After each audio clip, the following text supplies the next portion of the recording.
ಗ್ರಹಚಾರ ಕೆಟ್ಟರೆ ಹಗ್ಗ ಕೂಡ ಹಾವಾಗುತ್ತೆ ಅಂತಾರಲ್ಲ, ಹಂಗೆ ದರ್ಶನ್ ಪಾಲಿಗೆ ಎಲ್ಲವೂ ಕೂಡ ಈಗ ಸಂಕಷ್ಟವನ್ನು ಸೃಷ್ಟಿಸ್ತಾ ಇದೆ. ದರ್ಶನ್ಗೆ ಪ್ರತ್ಯಕ್ಷದರ್ಶಿ ಸಂಕಷ್ಟ ಫಿಕ್ಸ್ ಅನ್ನೋದು ಗೊತ್ತಾಗ್ತಾ ಇದೆ. ಪಟ್ಟಣಗೆರೆ ಶೆಡ್ನಲ್ಲಿ ಹತ್ಯೆಯನ್ನು ನೋಡಿದಂತಹ ಪ್ರಮುಖ ಸಾಕ್ಷಿ, ಹತ್ಯೆ ನೋಡಿದ ಭೀತಿಯಲ್ಲಿ ಊರು ಬಿಟ್ಟಿದ್ದ ಸಾಕ್ಷಿ, ಊರೂರು ಅಲೆದು ಕೊನೆಗೆ ಪೊಲೀಸರ ಎದುರು ಹೇಳಿಕೆಯನ್ನು ಕೊಟ್ಟಿದ್ದಾನೆ. ಪ್ರತ್ಯಕ್ಷದರ್ಶಿಯ ಹೇಳಿಕೆಯೇ ದರ್ಶನ್ಗೆ ಕಂಟಕವನ್ನು ತಂದೊಡ್ಡುತ್ತಾ ಅನ್ನುವಂತಹ ಪ್ರಶ್ನೆಯನ್ನ ಮುನ್ನೆಲೆಗೆ ತಂದಿದೆ. ಈ ಮೂಲಕ ದರ್ಶನ್ಗೆ ಜೈಲಿನಿಂದ ಹೊರಬಂದರೂ ಕೂಡ ನೆಮ್ಮದಿ ಇಲ್ಲದಂತಾಗಿದೆ. ಒಂದು ಕಡೆ ಹೆಚ್ಚುವರಿ ಚಾರ್ಜ್ ಶೀಟ್ ಅನ್ನು ಪೊಲೀಸರು ಸಲ್ಲಿಕೆ ಮಾಡಿದ್ದಾರೆ, ಮತ್ತೊಂದು ಕಡೆ ಅವರ ಜಾಮೀನನ್ನು ಪ್ರಶ್ನೆ ಮಾಡಲಿಕ್ಕೆ, ಅದನ್ನು ರದ್ದು ಮಾಡಲಿಕ್ಕೆ ಬೇಕಾದಂತಹ ಸಿದ್ಧತೆಗಳನ್ನು ಪೊಲೀಸರು ಮಾಡ್ಕೊಳ್ತಾ ಇದ್ದಾರೆ. ಇದರ ನಡುವೆ ಪೊಲೀಸರಿಗೆ ಸಿಕ್ಕಿರುವಂತಹ ಫೋಟೋಗಳಿದೆಯಲ್ಲ, ಅದು ದರ್ಶನ್ ಅವರ ಆತಂಕವನ್ನು, ಟೆನ್ಷನ್ನವನ್ನು ಮತ್ತಷ್ಟು ಜಾಸ್ತಿ ಮಾಡಿರುವಂಥದ್ದು. ಹಾಗಾದರೆ ದರ್ಶನ್ ಅವರಿಗೆ ಪ್ರತ್ಯಕ್ಷದರ್ಶಿಯ ಸಂಕಷ್ಟ ಹೇಗೆ ನೋಡ್ತಾ ಹೋಗೋಣ. RR ನಗರದ ಪಟ್ಟಣಗೆರೆ ಶೆಡ್ನಲ್ಲಿ ಹತ್ಯೆ ನೋಡಿದಂತಹ ಪ್ರಮುಖ ಸಾಕ್ಷಿ ಅಂದರೆ ಆತ ಪುನೀತ್. ಈ ಪುನೀತ್ ಏನಿದ್ದಾನೆ, ಈತ ಭಯದಿಂದಲೇ ಜೂನ್ 11ರಂದು ಹುಟ್ಟೂರನ್ನು ಸೇರ್ಕೊಂಡಿರ್ತಾನೆ. ಈತ ಕೊಲೆಯನ್ನ ನೋಡಿರುವಂತಹ ಪ್ರತ್ಯಕ್ಷದರ್ಶಿ ಅನ್ನೋದು ಗೊತ್ತಾಗ್ತಾ ಇದೆ. ಹಾಸನದ ಹುಟ್ಟೂರಿಗೆ ತೆರಳಿ ಸ್ನೇಹಿತರ ಬಳಿ ಹತ್ಯೆಯ ವಿಚಾರವನ್ನು ಈತ ತಿಳಿಸ್ತಾನೆ. ಅದಾದ ಮೇಲೆ ಹತ್ಯೆಯಲ್ಲಿ ನೀನೂ ಭಾಗಿಯಾಗಿದೆಯಾ ಅಂಥೇಳಿ ಸ್ನೇಹಿತರು ಪುನೀತ್ಗೆ ಪ್ರಶ್ನಿಸುವಂತಹ ಕೆಲಸವನ್ನು ಮಾಡ್ತಾರೆ. ಮುಂದುವರೆದು ಹೇಳ್ತಾನೆ ಪುನೀತ್, ನಾನೇನು ಮಾಡಿಲ್ಲ, ಆದರೆ ನಾನು ಘಟನೆಯನ್ನು ನೋಡಿದ್ದೇನೆ ಅಂಥೇಳಿ ಸ್ನೇಹಿತರ ಬಳಿ ಹೇಳ್ಕೊಳ್ತಾನೆ. ಅದಾದ ಮೇಲೆ ಜೂನ್ 13ರಂದು ಸ್ನೇಹಿತರ ಜೊತೆಗೆ ಗೋವಾಕ್ಕೆ ಟ್ರಿಪ್ ಹೋಗ್ತಾನೆ ಇದೇ ಪ್ರತ್ಯಕ್ಷದರ್ಶಿ ಪುನೀತ್. ಗೋವಾಕ್ಕೆ ತೆರಳಿದಂತಹ ವೇಳೆ ರೇಣುಕಾಸ್ವಾಮಿ ಹತ್ಯೆಯ ಪ್ರಕರಣವನ್ನು ಪ್ರತ್ಯಕ್ಷದರ್ಶಿ ತಿಳಿಸುವಂತಹ ಕೆಲಸವನ್ನು ಮಾಡ್ತಾನೆ. ಈ ವೇಳೆ ತಾನೇನೂ ಮಾಡಿಲ್ಲ, ಘಟನೆಯನ್ನು ನೋಡಿದ್ದೇನಷ್ಟೇ ಅಂಥೇಳಿ ಮತ್ತೊಮ್ಮೆ ಸ್ನೇಹಿತರ ಎದುರು ಕೂಡ ಆತ ಹೇಳ್ತಾನೆ.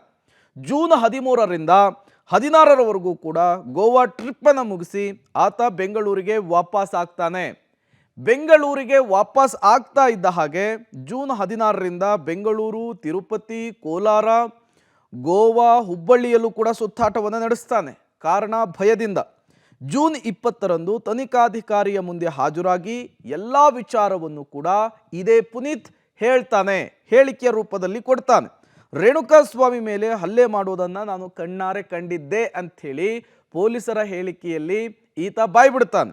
ಹತ್ಯೆಯ ನಂತರ ಏನು ಮಾಡಬೇಕು, ಯಾರಿಗೆ ವಿಚಾರ ತಿಳಿಸಬೇಕು ಅಂತ ಗೊತ್ತಿಲ್ಲದೇನೆ ಸುತ್ತಾಟ ನಡೆಸಿರೋದಾಗಿಯೂ ಕೂಡ ಆತ ಪೊಲೀಸರಿಗೆ ಮಾಹಿತಿಯನ್ನು ಕೊಟ್ಟಿರುವಂಥದ್ದು. ಮತ್ತಷ್ಟು ಡೀಟೇಲ್ಸ್ ನಾಗೇಶ್ ಕೊಡ್ತಾರೆ, ನೇರ ಸಂಪರ್ಕದಲ್ಲಿ ಜಾಯ್ನ್ ಆಗಿದ್ದಾರೆ.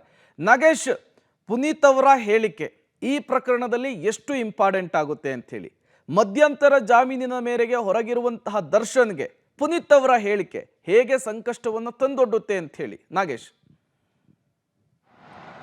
ಪ್ರೇಮ್, ರೇಣುಕಾಸ್ವಾಮಿ ಕೊಲೆ ಕೇಸಲ್ಲಿ ದರ್ಶನ್ ತಪ್ಪಿಸ್ಕೊಳ್ಳಿಕ್ಕೆ ಏನೆಲ್ಲ ಪ್ರಯತ್ನ ಮಾಡ್ತಾರೆ, ಅದಕ್ಕೆ ಕೌಂಟರ್ ಕೊಡಲಿಕ್ಕೆ ಈಗಾಗಲೇ ತನಿಖಾಧಿಕಾರಿಗಳು ಎಲ್ಲ ರೀತಿಯ ಪ್ರಯತ್ನಗಳು ಮತ್ತು ಅದಕ್ಕೆ ಸಂಬಂಧಪಟ್ಟಂಥ ಒಂದಷ್ಟು ದಾಖಲೆಗಳನ್ನು ಕಲೆ ಹಾಕುವಲ್ಲಿ ಯಶಸ್ವಿಯಾಗಿದ್ದಾರೆ ಅನ್ನುವಂಥ ವಿಚಾರಗಳು ಈಗ ತನಿಖೆಯಿಂದ ಬೆಳಕಿಗೆ ಬರ್ತಿರುವಂಥದ್ದು. ಭಾಳ ಪ್ರಮುಖವಾಗಿ ಈಗಾಗಲೇ ಪ್ರತ್ಯಕ್ಷದರ್ಶಿ ಆಗಿರುವಂಥ ಪುನೀತ್ ಅವರ ಹೇಳಿಕೆಯನ್ನು ಪಡೆದುಕೊಂಡಿದ್ದಾರೆ. ಆ ಪುನೀತ್ ಅವರ ಹೇಳಿಕೆ ದರ್ಶನ್ ಅವರಿಗೆ ದೊಡ್ಡ ಸಂಕಷ್ಟ ಎದುರಾಗುತ್ತೆ ಅನ್ನುವಂಥ ಮಾಹಿತಿಗಳು ಕೂಡ ಗೊತ್ತಾಗ್ತಿರುವಂಥದ್ದು.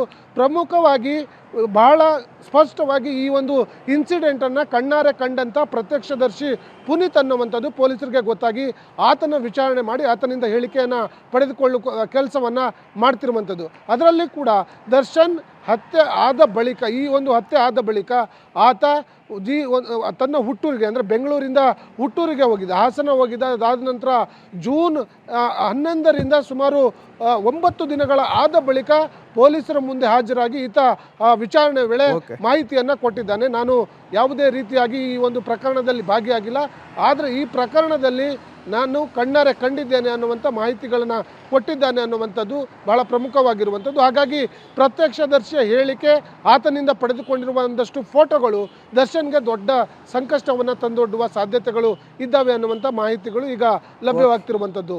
Prem, okay, thank you Nagesh ತಮ್ಮೆಲ್ಲ ಮಾಹಿತಿಗಾಗಿ.